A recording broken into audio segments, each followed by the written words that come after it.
Hi everybody, it's Allie and welcome to our Y&R chat for Sunday, November 29th, 2015. Only 3 episodes this week, which is always a little bit disappointing, but I hope everyone was able to maybe take a day or 2 off and enjoy your family, enjoy your Thanksgiving if you're here in the U.S. If you're not in the U.S., you just got shafted by 2 episodes, so sorry about it. I'll try to give you some Y&R chatting to fill your Y&R desires. I don't know if it's the fact that there are only 3 episodes, but something about them I think made them more precious. The fact that there was not as much content made me really savor all 3 of the episodes, knowing that I wasn't going to get more, because as I watched the Wednesday show, it opened up with, ooh damn, Lily and Lily and Joe. I'm so conditioned to say Lily and Kane. Lily and Joe having sex. I mean, Joe is like smooching her all the way to the bed as this theme song to Y&R swells. I just couldn't believe it. I couldn't believe that Lily is sleeping with him. What on earth is she thinking? What happened? What was the fundamental break in Lily and Kane's relationship? I mean, definitely Kane was the one that turned her away, but there was a reason, and yet still it feels like there's not an overwhelming reason as to why Lily and Kane need to be broken up. I can't believe that Lily is even trusting Joe at all, let alone getting into his bed, getting into his smarmy, slick, greasy bed. It's shocking to me. Kane is 100% convinced that Joe was the person who knocked him out, tried to kill him in the fire at Newman Tower, that he's in addition the person who was framing him for extortion with Devon and the Hilary's kidnapping, and that Joe's just basically trying to clear Kane out of the way so that he has a path to Lily. And if that's the case, it's completely working. I don't know if that's it, but Joe is definitely reaping the benefits of Lily and Kane's marriage going up in smoke. It's all over. I mean, Kane thinks he's going to end up finding some information on Joe that's going to clear his name and expose Joe for being the slime bag that he thinks that he is. So Kane goes up, he uses Colin to distract Joe and goes up into Joe's room to look for evidence, only to find evidence of another sort. Guess what he found? Something dirty. His wife.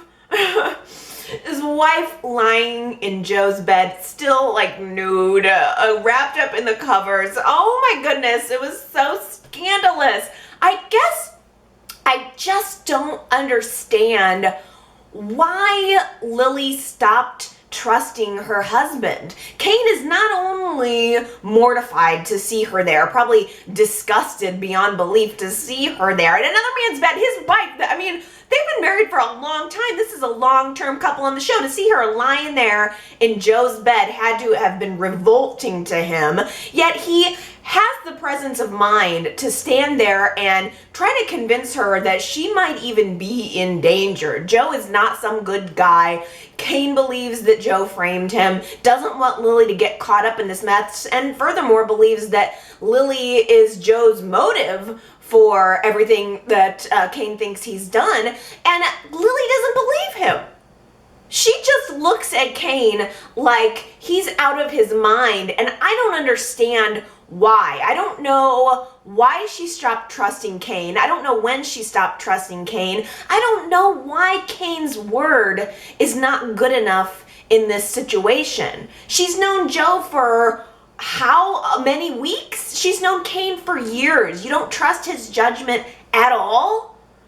But still, Kane is able to convince her that he needs help looking through Joe's room. He believes it, and Lily kind of defiantly says, okay, fine, let's go through Joe's room. Let's look and see if we can find some evidence on him. They open up his armoire, find a locked safe inside, and Kane convinces Lily to open it. I suppose to her credit, at least she decided to help him open up the safe, assuming that they're going to find nothing inside, but probably hoping to God they don't, at least from Lily's perspective. And they open it up. What do they find inside? A black hoodie, the type of hoodie that the person who took the bag of money was wearing that night in the park when the extortionist took the money from Devon. So Kane grabs the hoodie and leaves the room, leaving Lily devastated, not knowing what to think. She should have thought of this from the beginning.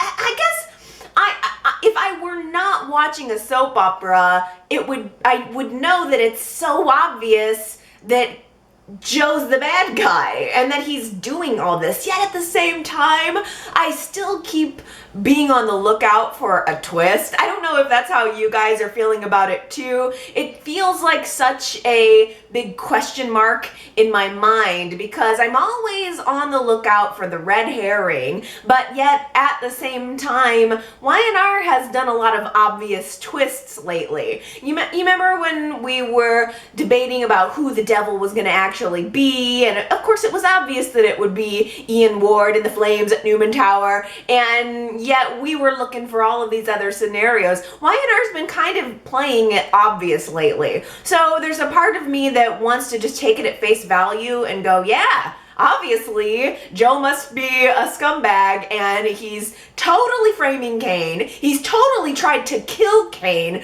and now he's just getting Lily into his bed and as the final cherry on top. But I'm still wondering if there's more to the story. That's my poll question for you this week, because I don't feel 100% on either side of this. So you tell me. I'm gonna remove the extortion out of the picture here. You tell me, did Joe try to kill Kane? YRChat.com is where you can cast your vote on that, because maybe he did do the whole extortion thing. Maybe he wanted the money, but that it could be a completely separate person who tried to kill Kane in the fire. It's possible. You guys let me know. Let's focus on the more devious of acts. Did Joe try to kill Kane? You tell me.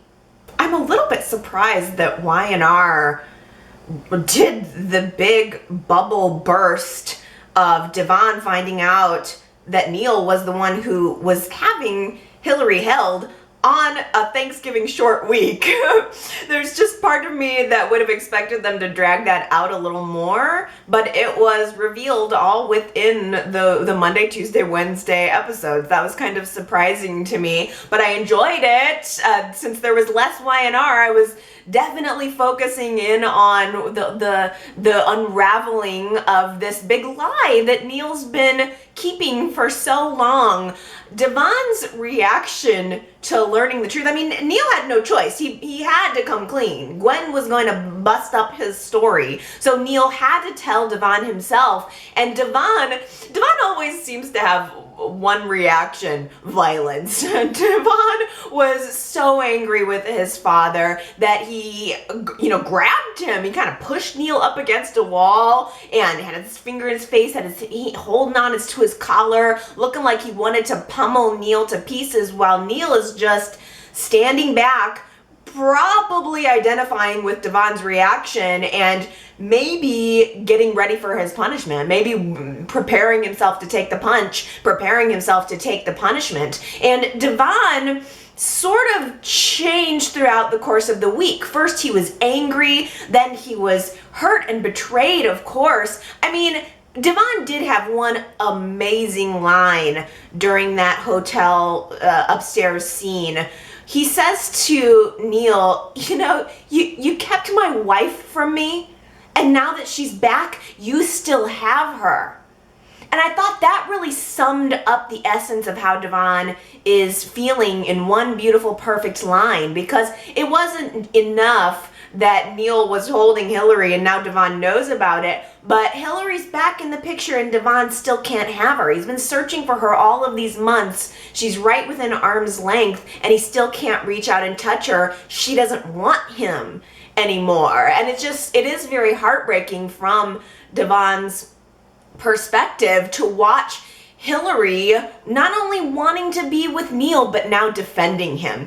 Hilary finds out from Gwen, of all people, that upstairs in a hotel room, Neil is telling Devon the truth. I'm sure we're going to see more of this next week, but just on a side note, I wanted to see Hilary get the claws out and get in a good cat slap on Gwen's face. Is anybody else dying to see maybe Hilary attack Gwen, or Gwen get smacked, or maybe a good cat fight or something between them? Because Gwen's whole personality has changed. She's been dogged by Neil and now she's not going to take it anymore. So I think Gwen really savored the moment of telling Hilary that, oh yeah, you know how much you love Neil? Well, guess what? He's upstairs telling Devon right now, and it's probably going to be about, I don't know, 5 minutes before Neil goes to jail. So Hilary runs upstairs to get up in between this argument, and Devon is at this point, it's about 5 minutes later, he's ready to call the police. He's ready to tell Paul everything, and Hilary won't let him. She tries desperately to convince Devon to not turn Neil in, to have some mercy, and to in fact not turn Neil in by any means necessary. Hilary kind of offers herself to Devon in fact a pretty blatant way. He leaves the room getting ready to go talk to Paul, and Hilary follows him into the elevator and is desperately trying to convince him that she will do anything necessary to save Neil. That includes, what do you want? You want to have sex with me? Do you want me to pretend to be your wife again? What is it? I'll do it. And I mean, to Devon's credit, he could have taken the offer, but he didn't. He's appalled by the situation, and on top of it, that Hilary is so cold and callous to him as to offer herself, and to think that he's the kind of person who would accept that. It was really a heartbreaking scene. I felt terrible for Devon, but I knew that ultimately Devon was not, he was the pin here. He was the key pin, and that he was ultimately not going to go to the police. Hilary can't convince him. He's on the path to Paul's office. I think Neil ends up meeting him at the police station, and they have a heart-to-heart talk where Neil's ready to accept, come what may, for the sins he's committed. And throughout the course of talking it out, Devon decides, there's not even any point in turning Neil in. Ultimately, Devon decides to keep Neil's secret, and not out of blackmail, but just out of both loyalty to Neil and love for Hilary. And I was surprised for that. I could see Devon not wanting to turn in the man that Hilary loved, because Devon loves Hilary more than anything else in the world. He would do anything, sacrifice anything, spare no expense in order to give her what she needs, what she wants. And turning in Neil would have been turning in the man that Hilary now loves, even if it crushes and destroys him. But I was a little bit surprised that Devon developed a sense of loyalty toward Neil and said, he sort of came to terms with why Neil did what he did, why he followed them to Virgin Gorda, and why he decided to keep Hilary. And Devon's own sense of guilt, I think, over the affair had sunk in, and that led to basically Neil and Devon having this healing moment of forgiveness in the police station. It seems that Devon decides not to tell Paul the truth, and there's this feeling of all is well Devon and Neil come back to the athletic club. Hilary's about ready to leave town, but she's still there, and that she learns that Neil's not going to prison. And there's this really interesting scene of just Neil and Hilary sitting alone in her hotel room together, and it's just sort of an awkward moment between them. Like, okay, this secret that we've been both fighting to keep is safe for now, so what now? And it was just this silence between them. I mean, if there's no stress, if there's nothing that needs to be covered up, all that's left of this story is the relationship part of it. It's what happens with the love triangle. Now, last week's poll that I put up at yrchat.com asked you guys, should Hilary and Neil be reunited? I was kind of surprised because 68% of you, the kind of overwhelming majority, said no. Do not reunite Hilary and Neil. Only 32% of people said yes. And I guess there was a part of me that is starting to maybe get pulled back into the idea of a Neil and Hilary love story. I think because there is something about Devon that comes off to me as one-dimensional, and I hate to say it, but for as long as Devon has been on the scene and in my life and our lives, I don't feel as connected to Devon as I do to Neil. And there's just a part of me that wants to see Neil have a relationship, a mature relationship, although I don't know, maybe Hilary's not it. Maybe YNR needs to bring someone else on for Neil, because I do think he needs somebody, and I've been feeling like that for a really long time, but apparently you guys think that it should not be Hilary, so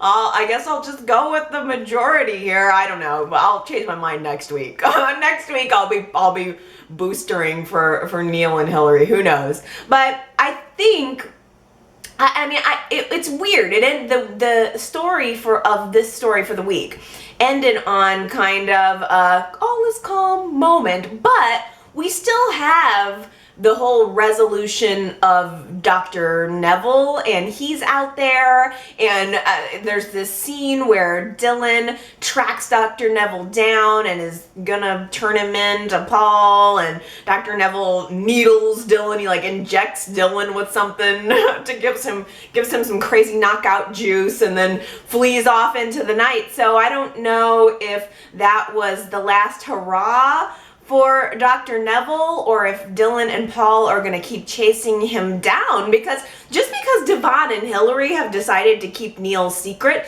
doesn't mean that Dr. Neville will, and doesn't mean that Gwen will either. Frankly, it's also shocking to me that YNR would blow up the baby switch on a short week. I always expect, and in the past, holiday weeks were kind of slow. They would give you some fluff. But the baby switch happened this week. Sharon has, in quotes, given birth to her brand new baby boy. It was, it's a never-ending tunnel of heartbreak. Whatever, a baby switch done. Let's find out who Dr. Anderson is. That's my big question, because there was a very important scene, I think on Monday's show, where Dr. Anderson runs into Nick and Sage at the hospital, and she has this very inappropriate conversation with Nick, where she's talking about Sharon's condition and commenting on the Newman family and how they close ranks against outsiders. And I mean, it was just this inappropriate comment, a series of inappropriate comments, whether she was a legit doctor or not. Like, no matter if she had done this whole seedy thing with the baby switch, there's no reason she should have been talking about anything regarding Sharon to Sharon's ex-husband. It was weird, and but it clearly gave us this insight into her motives. She has negative feelings toward the Newman family. So this, whatever it is, whatever her reason for stealing this child away, it's because she has her eyes set on some kind of revenge against the Newman family. And the Newmans are just kind of lying in wait. They don't know that this is going on yet. I guess I don't know if the whole... I'm wondering if Dr. Anderson fits into the whole thing going on with the Paragon Project, or if Dr. Anderson has a completely own separate vengeance. I mean, the Newman family has attacks coming in from multiple angles, seemingly. This baby switch, Dr. Anderson, they have Paragon Project. It's just, it's a full-on assault against Victor and his family. And, by the way, I will say, YNR, I totally appreciated that adorable scene between Victor and Faith. Victor lets the babysitter go for a couple of hours, probably hands her a big old wad of cash, tells her to go away, and he sits with Faith for a while, and he's just talking to her about Christian and his feelings about losing his grandson, and just kind of trying to relate to Faith and help her through it. And I was so happy with YNR for doing that. This is what we need. YNR. I mean, I don't know if they're trying intentionally to soften Victor up, but I hope so. I think it was really nice to just see a quiet, relaxing, sentimental scene between Victor and his granddaughter. You need to bring us into Victor's world, YNR. I mean, he's a central character. He does not need to be the villain. We need to like him. In order for us to want to root for him on any level, we have to like him. So thank you for giving us that little moment between Victor and Faith, while Faith's mom is going through something just horrific. Just horrific. At the very end of last week's show, I think the cliffhanger for last Friday's show was Sharon realizing that she's not pregnant at all and shouting out in the room, "I'm not pregnant, there's no baby," having this realization. Freaky, as we picked up on Monday, she's freaking out, looking at herself in the mirror, realizing there's no baby, and shrieking when the orderly comes in and tells her to calm down, and injects her with another sedative. It is just so hard to watch. I mean, I'm sorry, but that scene where the orderly is injecting Sharon as she's crying out, this is just so sadistic. It's not only sadistic from like the character perspective, but why is YNR doing this? Watching Sharon being drugged, it's over the top. It's way too much for me. But basically it was like the orderly gave her a sedative that knocked her out, and then very next scene, boom, she's got a baby in her arms. She believes that she's given birth, and Dr. Anderson's handing it over and handling Sharon and saying, "Yay, congratulations, Sharon, you're a new mother." Gee, I don't remember giving birth. I don't feel like I just gave birth. It's so, again, over the top. Way over the top. We've gotten on some kind of roller coaster, and it's, rather than going, we've sailed over the horizon. It is ridiculous. It is such a stretch to believe that any of this has happened. I would have rather YNR just did a quick baby switch rather than giving us all the details of how it happened, because all it does is remind me of how entirely implausible that it is. Sharon's not going to know. She's not going to suspect. It's all been explained away. Rather than calling Dylan, rather than calling the father to give him the news, I think because Dr. Anderson's intimidated by Dylan, but Dr. Anderson calls Mariah and gives Mariah the news that Sharon's just given birth. And Mariah is understandably a little bit shocked because last time Mariah checked, Sharon had miscarried the baby. And I mean, how long has she been in this mental institution? The doctor just tells Mariah, "Oh, no, Sharon actually didn't miscarry the baby. That was wrong. She's been pregnant all along." Really? And you're just explaining that to her daughter now?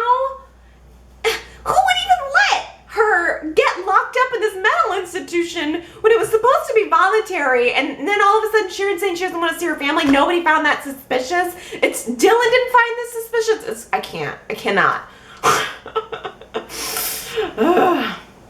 I don't know if Mariah is going to play a major card here in revealing the truth, or if that was just, if she's just been placated and the truth is going to be all to Sage and Nick to find out. It's so heartbreaking. But it explains the time frame. I mean, I don't know how much longer we're going to have to go through this. YNR has successfully, in quotes, explained the time frame that it's possible that Sharon would have given birth to a child of the size at this time, and Dr. Anderson, or I think it was Mariah, or I don't even remember who called Dylan. I think Sharon called Dylan to tell him that he has a new son, and Dylan wakes up from getting his needle in from Dr. Neville to go, I don't even know what the point of that was, to come in and meet his son for the first time. And it just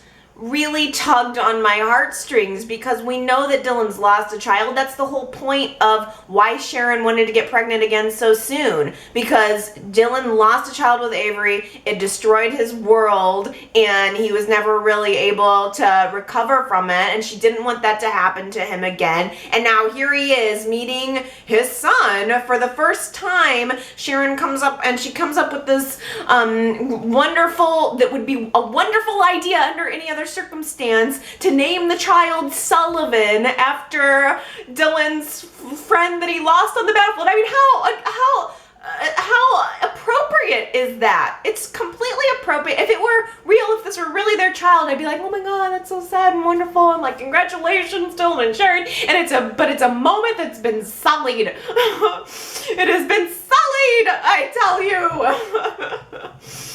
Oh man, it's not gonna be good at all. Dylan and Sharon, I think this road that Dylan and Sharon are on is going to lead to nothing but misery and the ruin of their relationship. Same thing probably for Nick and Sage. I don't know what Sage is gonna do. I don't know what Nick is going to do. I don't know if they're going to recognize their child. I kind of think that probably Sage will. I feel like Sage is going to realize that's her baby.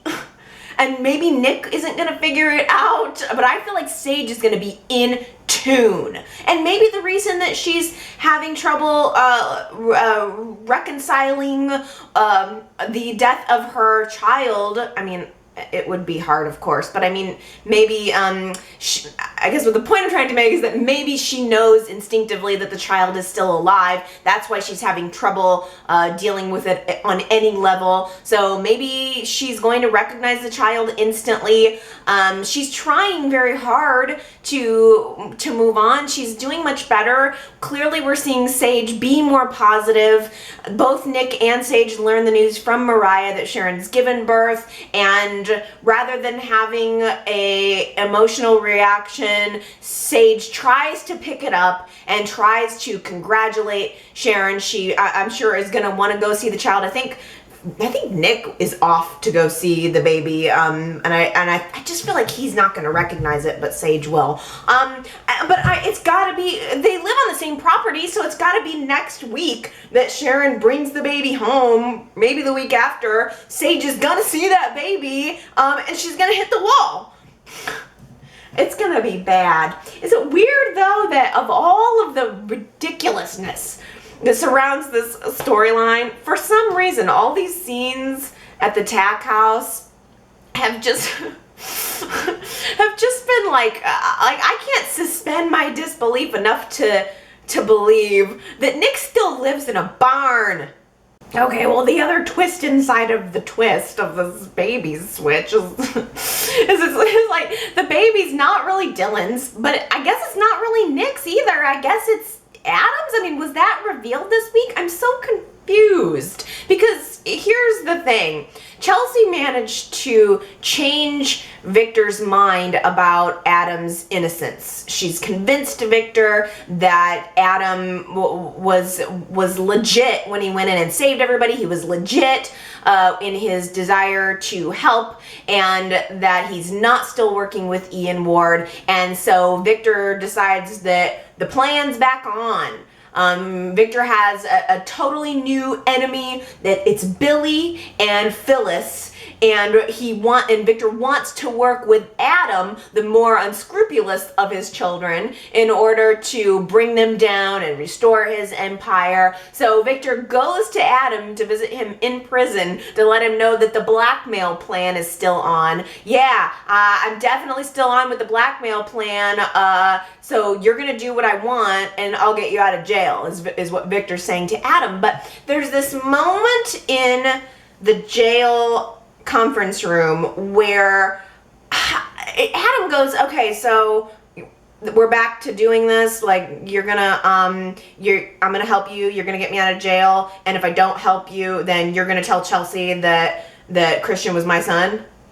And that line, I think, to a lot of viewers, just from reading comments throughout the week, was confirmation that Adam is Christian's father. But I was kind of surprised because I took it as Adam just kind of reiterating Victor's threat of blackmail. I didn't take that as Adam admitting his paternity, and maybe it's because that also seems far-fetched to me. I cannot conceive of the idea that Adam would know all along, or know at any point, that Sage's son was his, and Adam wouldn't do anything about it. It's completely not character consistent. So if Adam's the father, I have a really hard time believing that he knows it. So I have a hard time believing that he would allow himself to be blackmailed with it. So I guess, I don't know, I guess I didn't get that part of the story. So I'm also curious to know if you guys can clear that up for me. Was there anybody else that thought that was a little bit vague, or were you totally like, okay, yeah, that was Adam's admission? I don't know, but then again, at the same time, it's like, why would he allow himself to be blackmailed if it wasn't true? But then on the other hand, I don't know that Adam even necessarily cares about that. I kind of felt like maybe Adam was just giving Victor lip service, because at the end of the day, Adam's number one goal should be to get out of prison and say yada yada whatever, let Victor think he's got the upper hand with blackmail or whatever, so that it's his path out of prison.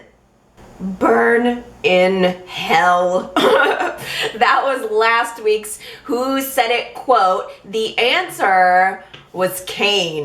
Kane and Joe were having a conversation at the bar, and Joe was just telling Kane to turn himself in and go away and ride off into the jail sunset, and Kane just told him to burn in hell, which I thought was a really good quote, given the fact that Joe was dressed up as the devil on Halloween. It just seemed very appropriate. So Candida and Katie, Tara, Victoria, Fox Rocks, Elizabeth, Nicole, Colleen, and Liam all got it right. I wasn't fooling anybody. I try to make the Who Said It quotes challenging, but you guys watch the show very, very closely. I like that about you. So here's another one from Monday through Wednesday's show. Tell me who said it. You wouldn't like me when I get angry. Who said it? You wouldn't like me when I get angry. Could have been anyone, but it was only one person. So go to yrchat.com and leave me your guess and let me know who you think said it. Short week of YNR, but it didn't stop me from having 2 pages of your comments to read. Thanks everybody for the comments all week. I love hearing what people do on Thanksgiving. I got lots of happy Thanksgiving wishes, and it's always interesting to hear people talking about like what their Thanksgiving traditions are. Gary had left me a voicemail, said he was going to a really interesting restaurant on Thanksgiving. I had a great Thanksgiving. I pretty much lunch, just sort of do the family meal thing. We usually have kind of a lunch around noon and then eat leftovers at night, leftovers the next day, leftovers the day after that. So I had a good one, and I hope that you guys did too. Gary also mentioned in his voicemail about that scene with Dr. Anderson talking to Nick. Gary was mentioning that he felt that moment was Dr. Anderson showing her Newman wrath and revealing herself as Ian Ward's spokesperson. So in contrast, Rose on YouTube says, I think Sharon's doctor was the girl that broke her neck in Nick's pool. She's casting revenge on both Sharon and Nick. Sage will know it's her baby and take him from Sharon. Sage will find out about the doctor's past with him and leave him without a family, leaving Sharon and Nick with no baby and ruining their lives. So I kind of keep going back and forth between Gary and Rose's theory too, because there is a part of me that thinks, yep, this is Ian Ward's motive. He's done a baby switch on Sharon before, but at the same time, I know I can't help thinking that maybe Dr. Anderson is somehow that the girl who was involved in that accident at Nick's pool, or that she's the daughter of the woman, because I think there would be a little bit of an age difference there. And the comment that she made about the Newmans closing ranks around each other, it's a little bit vague. It could go either way, or could it be both? Is there any chance that she's both involved with Ian Ward and is also the person who was involved in that whole pool tragedy? I don't know. Katie on Facebook says, I've hated this baby switch storyline from the beginning, but seeing Dylan with that baby, oh my gosh, we can't do this to him, not again. I don't want to watch this man's heart be ripped out.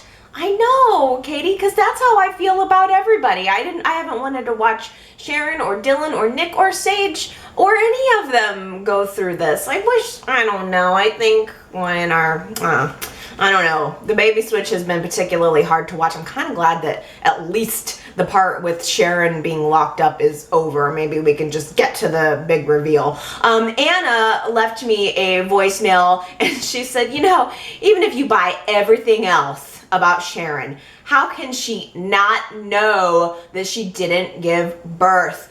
This is definitely a comment that I've seen just looking at various comments in various places throughout the week. It was my initial immediate reaction. It's so ridiculous that Sharon would not physically know that she's just given birth. I'll leave it at that. It's too big of a leap, Lionar. It's way too big of a leap. Shelly on Facebook says, hi, Allie. The plan that Billy and Phyllis have to take down Victor is confusing for me for one reason. Phyllis has said repeatedly to Billy that she wants payback for what Victor did to her and Jack. Did I completely forget or miss the episode where Billy found out about the whole Marco fiasco? I was under the impression that no one but Noah, outside of the participants, knew about that. Yes, Shelly, I think that's true. I think Noah is the only person that knows. I don't believe that Billy and Ashley ever found out that there was a Marco on the scene at all. So you're right. It doesn't entirely make sense that Billy's teaming up with Phyllis if he doesn't understand what her revenge reason is, unless Billy just, I suppose, doesn't care what Phyllis's reason is, and just wants to go along to get along. But that's a really good question, unless I missed it too. I think you're right though, Shelly. I think that only Noah is the one that found out about it. Let's see. Oh, Daisy on Facebook. This is a good one. Daisy says, Lily cheats on Kane again, then has the nerve to tell Kane he has a problem. I don't expect Joe to be convicted, even though Paul's on Kane's side now. Joe will likely get away with what he did with Avery, which makes me wonder something about Joe and Victor. If I remember correctly, Daisy says, Victor brought Joe into town to shut down Dylan's bar, but then changed his mind. So Joe has gotten away with things for a while now, like Victor does. Judge Moxley, and Victor had an affair. And based on the timeline of Victor and Nikki's other marriages, the early 90s, I wonder if Joe is Victor and Judge Moxley's son. Joe looks older than the timeline, but the writers can do anything. It's a soap. It would be interesting if Joe were Victor's son, though. Woo! I like that theory. I mean, I like that Joe has potential. I think the guy, I think the actor is kind of a good fit on the show. We need a villain, especially since Wynar's obviously trying to soften up Adam for us. So I think that would be a phenomenally interesting twist. I wish. I really wish. Eric at yrchat.com says, the show was teasing that there was not one but two devils at Newman Tower. My theory on the possible identity of devil number 2 is as follows. Devil number 2, the non-Ian Ward one, is either Jack's doppelganger Marco or it's Gabriel Bingham. It's possible that Gabe didn't perish saving Adam in that fiery crash that fateful night, but he's still alive and might be the real mastermind behind Paragon. On this possible scenario. I also like this theory, Eric. I think it's really good because we've kind of talked about Gabe not really dying in the fire. We've sort of theorized about that before, and if anybody has reason to dislike the Newmans, it would be the real Gabriel Bingham. He, I believe his father killed himself over some kind of business deal gone awry with Victor. So that's a really possible scenario. I feel like Wynar's done with Marco. I can't see them bringing back the whole twin thing again. Usually they do it and then they're done with it and we don't see the twin on a recurring basis. They kind of go off into the sunset and we don't see him again. So I kind of feel like it's more probable that the real Gabriel Bingham might have been the other devil. But I think it's interesting that Eric doesn't think that it's Joe. And again, another reason why I think I'm excited to hear the poll results for whether you think that it was Joe in the fire that night trying to kill Kane. Lady K on YouTube says, I don't think Joe hit Kane, though I do see Joe having a future as a Genoa City resident falsely accused. I should keep going back and forth. I can't decide how I fall on that question. Colleen at yrchat.com was responding to the poll from last week. In fact, I got quite a few people who wanted to weigh in on whether or not Neil and Hilary should be reunited. And Colleen says, I want Neil and Hilary to finish their dream house and move in. I like that idea. Astra at yrchat.com says, I vote that Neil finds someone his own age. These girls, Hilary and Gwen, are too young for him. I'm ready to see Neil in a new storyline with a new woman. I do agree, Astra. I think what it is maybe is that we need to see Neil in a more mature relationship. Man, he goes through women, doesn't he? I mean, we've tried many times to give him a good match since Drusilla, and it never worked out. I wish things with Harmony would have worked out. I really liked that actress. I thought they had good chemistry, and it just didn't go anywhere for one reason or another. Aaron on YouTube says, hell no, I don't want to see Hilary and Neil back together. After everything Neil did in kidnapping Hilary and then covering up to think she'd ever go back to him, that is absurd. My heart goes out to Devon right now. Yes. Now Ellen at yrchat.com says, I don't see much emotional range with Devon. Whether he's saying we must find Hilary or but I love you Hilary or whatever, it all sounds and looks the same. Maybe he would fit better with a different story or a different love interest.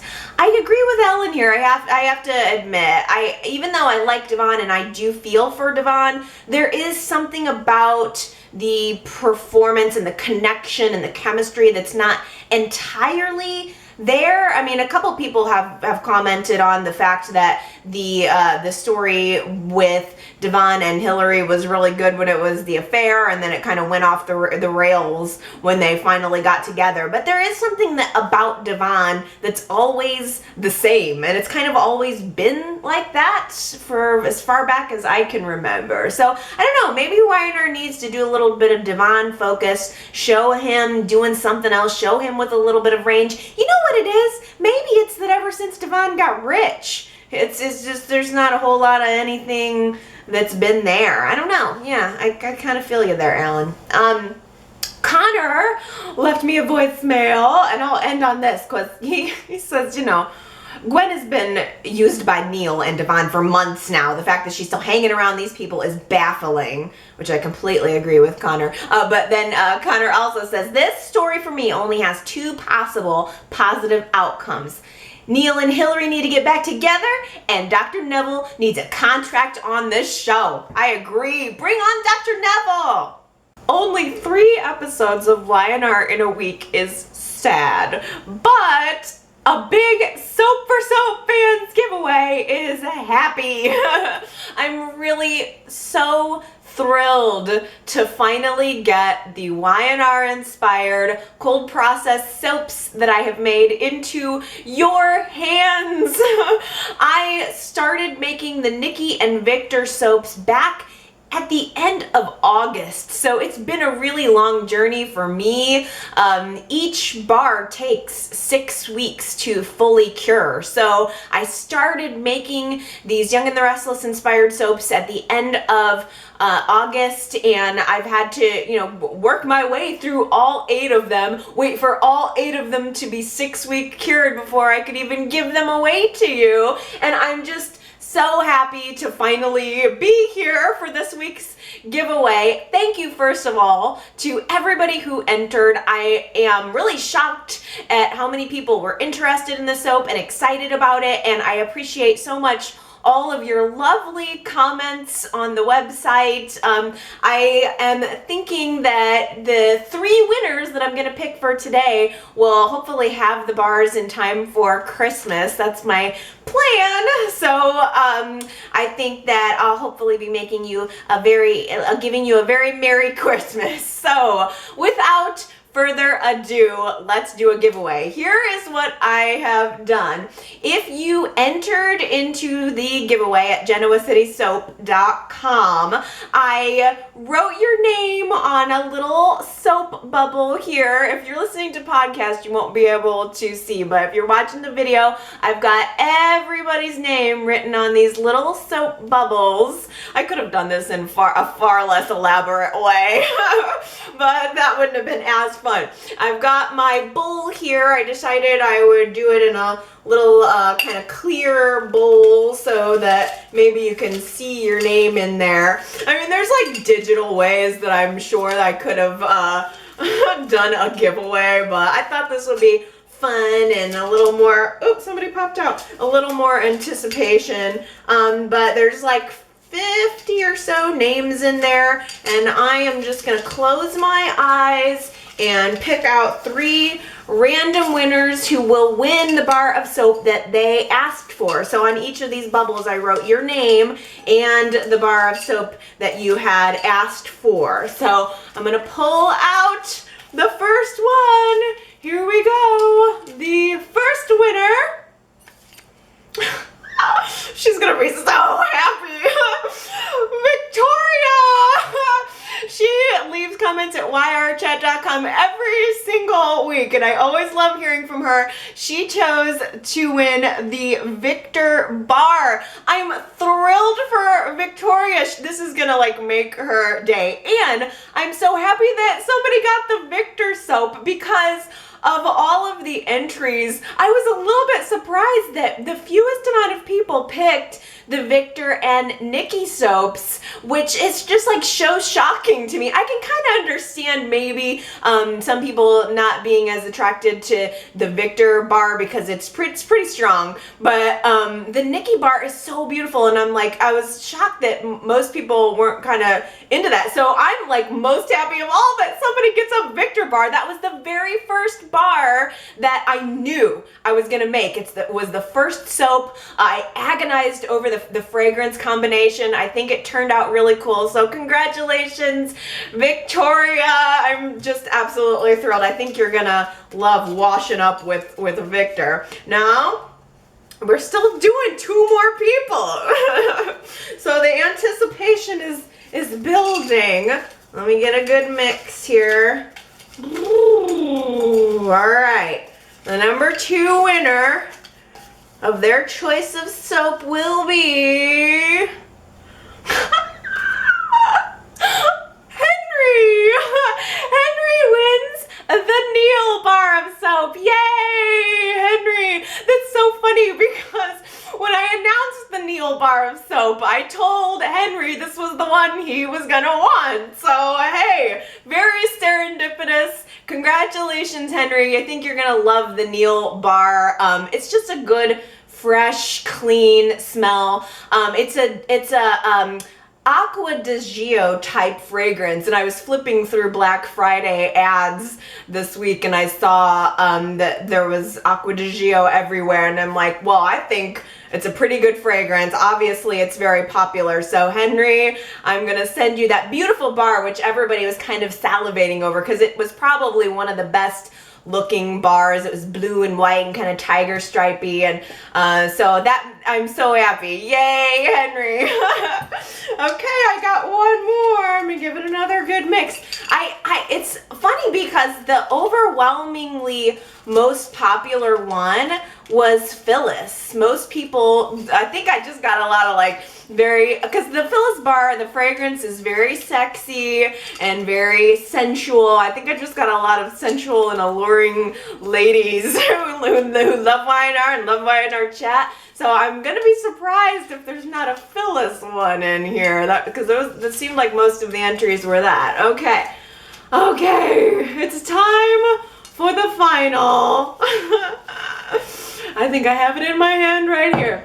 The final winner of the Y&R soap bar will be Alyssa, who chose the Ashley soap, which was the second most popular one too.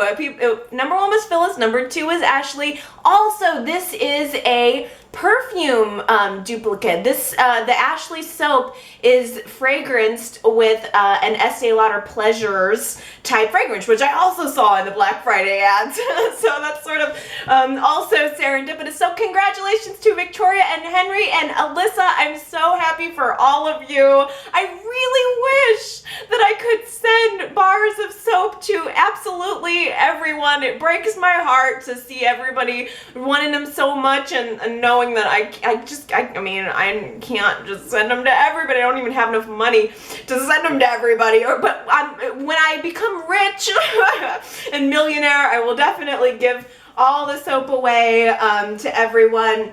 I got so many people who were just like, please let me buy it, please let me buy it. So I am gonna put up a pop-up shop at GenoaCitySoap.com. So if you didn't get a soap and you're absolutely dying to get one, I don't have that much. I didn't think I had enough to make a bunch of it, but I do have I think I should have at least one bar of all of the different fragrances. So if you're dying to get it, you can go to GenoaCitySoap.com. And let's see, so you might want to do it quick though, because I don't have that much. So probably first come, first serve there. And of course, I'm going to continue to do the soap giveaways. If you signed up for my soap newsletter, I've got a giveaway planned for that. And thank you to all of the newsletter subscribers. You're going to be hearing from me very soon with some more fun giveaways. I do have 3 more Y&R inspired soaps that are in my curing closet right now, and it's a little bit of a twist. They're not characters in Genoa City, but it's more of like a theme in Genoa City. So you guys will definitely have to stay tuned to see that. I should have them ready by the end of the month or the beginning of January, so you'll probably get some of those soaps too. You can of course go to GenoaCitySoap.com to read my blog, sign up for the newsletter if you're really interested in the soaps. You can also go to the YouTube channel and see me making soap. I will have making of videos for all of the new soaps, and of course all of the first 8 are there too. So thanks to everybody for your awesome support. I can't tell you how much it really means to me to know that you guys are interested and that you have enjoyed them, and everybody who's received a bar so far seems to have liked it, and I think that Alyssa and Henry and Victoria are really gonna like them too. So you guys, thank you everybody for participating. I love you, and stay tuned for more Genoa City Soap. Okay, you guys, that does it for me for this week. I'm so happy right now. This really, it has been the culmination of a lot of work, and a lot of work for me, and I think I'm gonna go relax now. It's been sort of a short Y&R week, and maybe a slightly shorter Y&R chat. I think I'm just gonna go kind of hang out and enjoy myself, enjoy the rest of my day. I hope that you guys are enjoying your day and maybe a little bit of a long weekend, and that you come back next week so we can chat again about Y&R. I will see you guys next Sunday. Bye!